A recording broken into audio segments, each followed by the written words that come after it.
नमस्कार. मराठी किचनमध्ये सगळ्यांचंच खूप मनापासून स्वागत आहे. तर बराच वेळा आपल्या घरी केळी भरपूर प्रमाणात आणले असेल आणि केळी उरले असतील तर त्या पिकलेल्या छान केळांची अशी मस्त अशी पौष्टिक रेसिपी बघूया. तर इथं ना मी 2 पिकलेली केळी घेतलेत आणि ही केळी ना सोलून एका काटा चमच्याने व्यवस्थित अशी मिक्स करून घेतलेत किंवा मग हाताने छान मिक्स करून घ्यायची. आता त्याच्यानंतर ना एका ताटामध्ये मी इथं 2 वाटी गव्हाचं पीठ घेतलं आणि आता गव्हाचं पीठ मी स्वच्छ चाळून घेते. पीठ चाळून घेतलं आहे. आता ह्याच्यामध्ये जी केळी बारीक करून घेतली होती तर ही 2 केळी मी ह्या पिठामध्ये घालून घेते.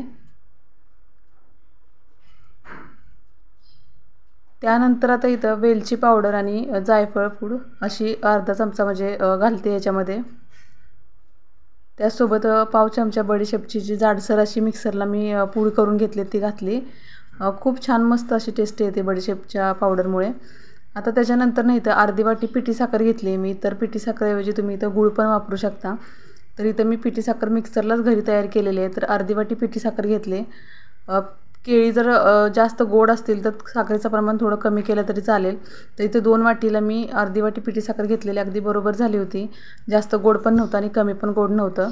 आता हे सगळं ना मी या केळामध्ये हे पीठ मी मिक्स करून घेते. म्हणजे कितपत मला परत पीठ मळण्यासाठी दूध लागेल त्या अंदाजासाठी. तर इथं सर्व पीठ मी मळून घेतलं आहे आणि अगदी दूध कमी लागलं म्हणजे 3-4 चमचेच फक्त मला इथं दूध लागलं पीठ मळाय. कारण केळामुळे आणि साखर असल्यामुळे अगदी इथं दूध कमी लागलं पीठ मळायला आणि अगदी कमी दुधामध्ये इथं मी पिठाचा गोळा छान असा करून घेतला आहे. म्हणजे आपण नेहमी चपाती करतो ना, पुऱ्या करतो ना, तर थोडंसं घट्टसर पीठ मी इथं मळून घेतलं आहे. आता हे पीठ मी झाकून एक 10 मिनटं बाजूला ठेवून देते. तर 10 मिनटानंतर परत हे पीठ मी थोडंसं पोळपाटावरती घेऊन जरा मळून घेते, मऊ करून घेते. आणि पीठ चांगलं भिजलं आहे त्याच्यामुळे व्यवस्थित असं मऊ झालं आहे. आता इथं जसं आपल्या छोट्या मोठ्या पुऱ्या करायच्या आहेत त्या अंदाजाने किंवा त्याप्रमाणे इथं गोळ्या करून घेतलेत. तर किंवा मग एकच मोठी पोळी करून त्याच्या वाटीने किंवा डब्याच्या झाकणाने अशा पुऱ्या करून घेऊ शकता. पण मी या पद्धतीनं करते. तर मला अगदी छोट्या छोट्याच पुऱ्या करायच्या आहेत. तर मी इथं त्या अंदाजाने इथं गोळे करून घेतलेत आणि छान जाडसर अशा, खूप जास्त पातळ नाही किंवा खूप जास्त जाड नाही, तर मध्यम अशा इथं मी पुऱ्या लाटून घेते. तर या पद्धतीने आणि एवढ्या साईजच्या मी इथं पुऱ्या केल्यात. तर एवढ्या 2 वाटी गव्हामध्ये 2 केळी एवढ्या म्हणजे एवढ्या साहित्यामध्ये इथं माझ्या 25 ते 30 पुऱ्या झाल्या होत्या. तर इथे बघू शकता. तर इथे मी या थोड्याशा पुऱ्या तयार करून घेतलेत. आता इकडे मी तेल गरम करायला पण ठेवलं होतं. तेल व्यवस्थित छान गरम झालं आहे. आता याच्यामध्ये मी या पुऱ्या सोडून घेते आणि ह्या पुऱ्या तळायला तेलसुद्धा अगदी कमी लागतं. खूप जास्त तेल लागत नाही किंवा ह्याच्यामध्ये आपण मैदासुद्धा वापरला नाही. त्याच्यामुळे खूप जास्त पौष्टिक अशी ही रेसिपी आहे आपली.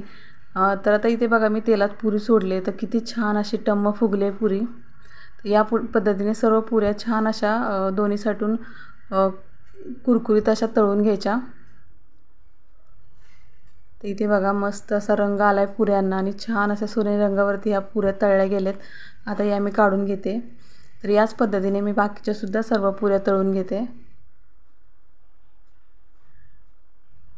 मुलांच्या डब्यासाठी किंवा आता सुट्ट्या आहेत किंवा मुलांना रोज काहीतरी खायला वेगळं काहीतरी हवं असतं, तर त्यासाठी अगदी झटपट आणि केळी घरात असतील तर अगदी झटपट 10 मिनटामध्ये होणारी ही रेसिपी आहे.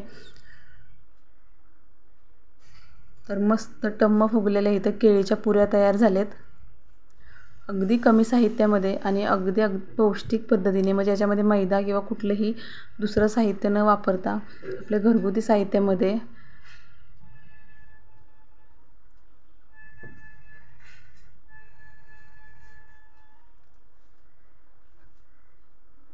तर चला बघा मस्त अशा इथं केळाच्या पुऱ्या तयार झाल्यात. दिसायला पण भारी दिसतात आणि छान मऊसूद अगदी ओठानं खायला येतील इतक्या मऊसूद पुऱ्या आणि चवीला खूप मस्त भारी लागतात ह्या पुऱ्या. तर मी इथं साखर वापरले, तर तुम्ही साखरेच्या ऐवजी इथं गूळसुद्धा वापरू शकता. आणि बघू शकता इथं पुऱ्या किती मस्त अशा फुगल्यात. 2 पदरमध्ये ह्या पुऱ्या तयार झाल्यात आणि मऊ लुसलुशीत अशा पिकलेल्या केळीच्या पुऱ्या तयार झाल्यात. तर केळी घरात जास्तीच्या आणले असतील तर या केळीच्या पुऱ्या नक्की करून बघा. केल्या लगेच संपतील कारण ह्या पुऱ्या इतक्या टेस्टी आणि मस्त लागतात ना. चहासोबत खाण्यासाठी किंवा आधीमध्ये जर काही वेगळं खावंसं वाटलं तर त्यासाठी किंवा आमरस खिरीसोबत खाण्यासाठी मस्त अशा केळीच्या पुऱ्या तयार झाल्यात. तर तुम्हाला रेसिपी कशी वाटली नक्की कमेंट करून जरूर सांगा. आवडली असेल रेसिपी तर लाईक करा. चॅनलवरती नवीन असाल तर सबस्क्राईब करा.